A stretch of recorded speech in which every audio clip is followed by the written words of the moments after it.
ജോസ് എന്താണ് ഇന്ന് സിറോ മലബാർ സഭയുടെ പബ്ലിക് അഫയേഴ്സ് കമ്മീഷനും പി.സി. ജോർജിന് പിന്തുണയുമായി എത്തിയിരിക്കുന്നത്?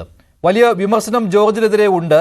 അതിൽ തന്നെ ഒരു 3-4 പരാതികൾ ഇതിനകം പോലീസിന് കിട്ടിയിട്ടുമുണ്ട്. അത് മതവിദ്വേഷം ഉണ്ടാക്കുന്നു എന്നതാണ്.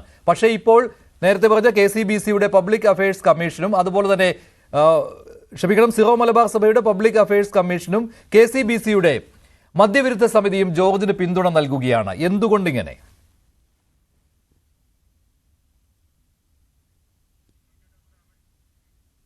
അമൽ കേൾട്ടോ?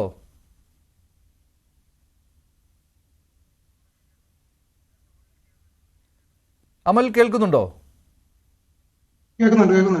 അമൽ, ഇപ്പോൾ KCBCയുടെ മദ്യവിരുദ്ധ സമിതി അതുകൂടാതെ സിറോ മലബാർ സഭയുടെ പബ്ലിക് അഫയേഴ്സ് കമ്മീഷൻ പി.സി. ജോർജിനെ ന്യായീകരിക്കുകയാണല്ലോ. എന്താണ് ഇങ്ങനെ ന്യായീകരണത്തിന് കാരണം?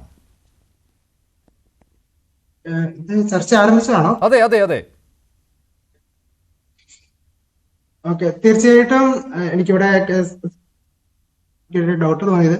ഓക്കെ, തീർച്ചയായിട്ടും ഈ ആനുകാലികമായിട്ട് നമ്മൾ ഈ വിഷയത്തെ കാണുവാണെങ്കിൽ വർഷങ്ങളായിട്ട് തന്നെ നമ്മൾ കേട്ടുകൊണ്ടിരിക്കുന്ന വാർത്തകളുടെ ഒക്കെ തന്നെ ഒരു അനന്തര ഫലമായിട്ട് തന്നെയാണ് നമുക്ക് ഇതിനെ കാണാനായിട്ട് സാധിക്കുക. അതായത് ഇത് KCBC ആ ഒരു വേദിയിൽ പി.സി. ജോർജ് ഈ ഒരു വിഷയം പറഞ്ഞതിന് ശരിക്കും പറഞ്ഞു കഴിഞ്ഞാൽ എന്തിനാണ് ആൾക്കാർ ഇത്രമാത്രം ഈ കലുഷിതമായി ഈ വിഷയത്തെ കാണുന്നത് എന്നുള്ളതാണ് ഇവിടെ നമ്മൾ ചർച്ചയാക്കുന്നത്.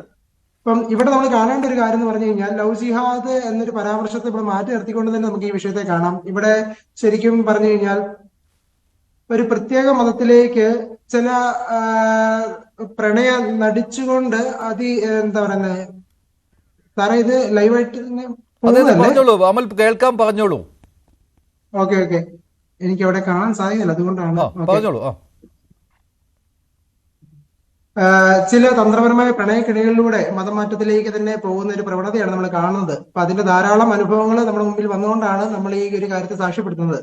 ഇപ്പം തീർച്ചയായിട്ടും നമ്മൾ നോക്കുവാണെങ്കിൽ KCBCയുടെ തലത്തിൽ നിന്ന് 2009 തന്നെ നമുക്ക് അതിന്റെ ഒരു റിപ്പോർട്ടും ഒരു ലേഖനവും ഒക്കെ തന്നെ നമ്മൾ പുറപ്പെടുവിച്ചതാണ്. ഇത്തരത്തിലുള്ള തന്ത്രപരമായിട്ടുള്ള ചില പ്രണയക്കെണികളിലൂടെ അകപ്പെട്ടു പോയി അവസാനം മതപരിവർത്തനത്തിലൂടെ കടന്നുപോയിട്ട് വിഷമിക്കുന്ന ധാരാളം കുടുംബങ്ങളെ പറ്റിയും ആ കുട്ടികളെ പറ്റിയൊക്കെ തന്നെ നമ്മൾ ഇവിടെയുള്ള ജനങ്ങളെ ബോധവൽക്കരിച്ചതാണ്. പക്ഷെ പിന്നീടാണെങ്കിലും നമ്മൾ നോക്കുകയാണെങ്കിൽ പലപ്പോഴും മാധ്യമങ്ങളാണെങ്കിൽ തന്നെയും മറ്റ് രാഷ്ട്രീയ പാർട്ടികളും ഒക്കെ തന്നെ ഇതിനെ വിഘടിക്കുന്നതായിട്ടും ഇതിങ്ങനെയുള്ള ഒരു പ്രവണതയല്ല എന്നതിനെ ഒരു മറയാക്കാനായിട്ട് ശ്രമിക്കുന്നതായിട്ടാണ് നമ്മൾ കണ്ടുകൊണ്ടിരിക്കുക.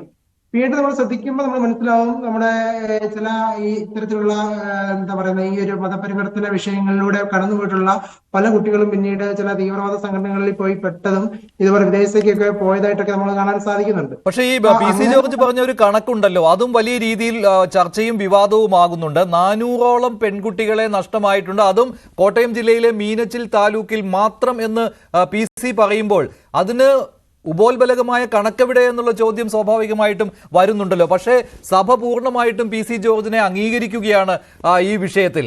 അപ്പോൾ സഭയ്ക്ക് അതിൽ സംശയമില്ല എന്നുള്ളതാണ് സഭ അംഗീകരിക്കുന്നത്. അതായത് ഒരു വ്യക്തിയെ അംഗീകരിക്കുന്നതിനേക്കാൾ ഉപരി ഇങ്ങനെയുള്ള ഒരു കാര്യം നടക്കുന്നുണ്ട് എന്നുള്ള ഒരു യാഥാർത്ഥ്യത്തെയാണ് സഭ എന്നും അംഗീകരിക്കുന്നത്.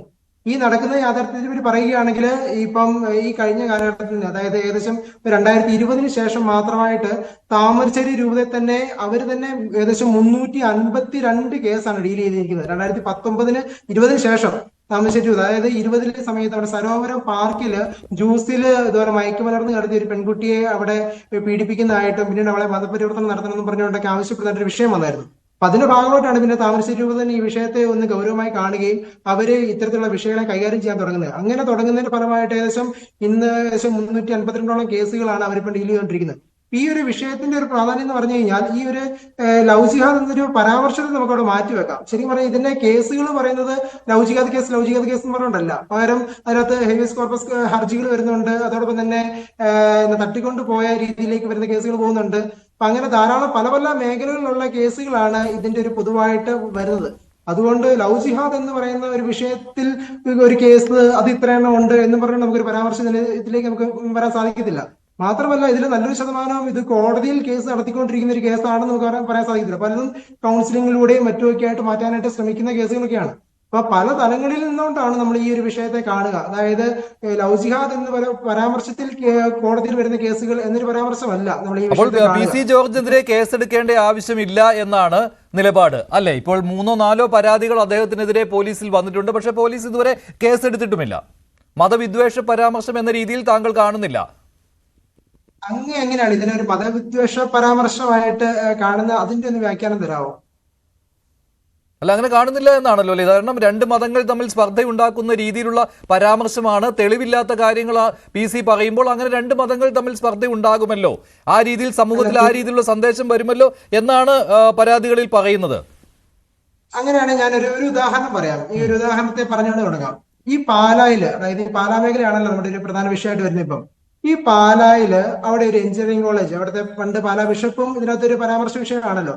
പാലായിലെ ബിഷപ്പ് ഡയറക്ടർ ആയിരിക്കുന്ന ഒരു എഞ്ചിനീയറിംഗ് കോളേജിൽ പഠിച്ച ഒരു ചെറുപ്പക്കാരൻ, ആ ചെറുപ്പക്കാരൻ മറ്റൊരു സഭയുടെ തന്നെ മറ്റൊരു സ്ഥാപനത്തിൽ പഠിച്ച ഒരു പെൺകുട്ടിയായിട്ട് ഇഷ്ടപ്പെടുന്നു. ഈ ചെറുപ്പക്കാരൻ മുസ്ലിമാണ്. ആ ചെറുപ്പക്കാരന്റെ പേരാണ് അബ്ദുൾ റാഷിദ് എന്ന് പറയുന്നത്, അബ്ദുള്ള എന്നാണ്. അപ്പം ആ ചെറുപ്പക്കാരൻ, ഈ പെൺകുട്ടിയുടെ പേരാണ് സോണിയ സെബാസ്റ്റ്യൻ, നമുക്ക് എല്ലാവർക്കും അറിയാം. അപ്പൊ അത് നമ്മുടെ ടൈംസ് ന്യൂ ഇന്ത്യയിലും മറ്റുമൊക്കെ ആയിട്ട് ലേഖനമായിട്ട് ഫീച്ചറായിട്ടൊക്കെ വന്നതാണ്. അത് നമുക്ക് നമ്മുടെ കയ്യിലുണ്ട്.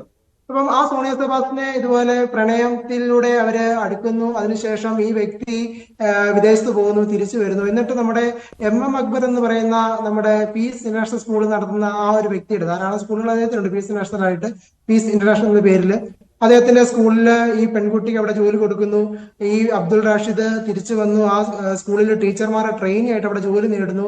എന്നിട്ട് ധാരാളം പേരെ മതപരിവർത്തനം അവിടെ നടത്തി, അവർക്കൊക്കെ ആയിട്ട് പല പല ജോലികൾ മറ്റൊക്കെ ആയിട്ട് സംഘടിപ്പിച്ചു കൊടുത്ത അവസാനം 21 പേരുമായിട്ട് ഇവരെല്ലാം കൂടെ, കുട്ടികൾ ഉൾപ്പെടെ, ഇവര് അവിടെ സിറിയയിലേക്കൊക്കെ പോകുന്നതായിട്ടും മറ്റു പ്രദേശങ്ങളിലേക്ക് പോകുന്നതായിട്ടും ISIS ഭാഗമായി മാറുന്നതാണ് നമ്മൾ കാണുന്നത്. പിന്നീട് കാണുന്ന ഒരു വാർത്ത എന്ന് പറയുന്നത് US ഡ്രോൺ ആക്രമണത്തിൽ ഇദ്ദേഹം കൊല്ലപ്പെടുന്നതായിട്ടും ഈ പെൺകുട്ടി ഉൾപ്പെടെ അവർ ജയിലിലും മറ്റുമൊക്കെ ആയിട്ട് കഴിയുന്നൊക്കെ ആയിട്ടാണ് നമുക്ക് കാണാനായിട്ട് സാധിക്കുക. അപ്പൊ ഈ ഒരു വിഷയത്തെ അങ്ങ് എങ്ങനെയാണ് കാണുക? അതായത് ഇതൊരു തീവ്രവാദപരമായിട്ടുള്ള ഒരു ബന്ധം ഇല്ലാത്തൊരു വിഷയമാണെന്നോ, അതോ അതിനകത്തൊരു എന്തൊരു മതപരിവർത്തനത്തിന്റെ വിഷയങ്ങളൊന്നും തന്നെ ഇതിനകത്ത് വരുന്നില്ലെന്നോ, എങ്ങനെയാണ് അതിനെ കാണുക എന്നുള്ളൊരു ചോദ്യമാണ്. അതോടൊപ്പം തന്നെ നമുക്ക് ചേർത്ത് വെക്കാവുന്ന ഒരു കാര്യമാണ്, ഇത് ഞാൻ മാത്രമോ അല്ലെങ്കിൽ സഭ മാത്രമോ പറയുന്ന ഒരു കാര്യമല്ല. ഇപ്പം നമ്മുടെ ADGP സെൻകുമാർ ആകട്ടെ, ശ്രീലേഖ IPS ആകട്ടെ, അതോടൊപ്പം തന്നെ KS രാധാകൃഷ്ണൻ ആകട്ടെ, പലരും തന്നെ അത് പൊതുവേദി പറയുന്നുണ്ട്. ഈ ശ്രീലേഖ മാഡമൊക്കെ പറയുന്നത് പറഞ്ഞാൽ അവരൊക്കെ ആ ഒരു നമ്മുടെ ഇന്റലിജൻസ് ഡിപ്പാർട്ട്മെന്റ് ADGP ആയിരുന്ന സമയത്തെ അവർ അനുഭവങ്ങളിലൂടെയാണ് അവർ ആ കാര്യങ്ങൾ പറയുന്നത്. അപ്പൊ അത്രമാത്രം തുറന്നു പറഞ്ഞുകൊണ്ടാണ് അവർ ഈ കാര്യങ്ങളെയൊക്കെ അഡ്രസ് ചെയ്യുന്നത്. ഇതിന്റെ ഒരു ഭീകരത ഇതിനകത്തൊരു ഭീകരത എന്താന്ന് പറഞ്ഞു കഴിഞ്ഞാൽ, ഇതിനെ സപ്പോർട്ട് ചെയ്യാനായിട്ട് ചില മതസംഘടനകൾ അല്ലെങ്കിൽ ചില സംഘടനകൾ ഇതിലേക്ക് വരുന്നുണ്ടെന്നുള്ളതാണ്.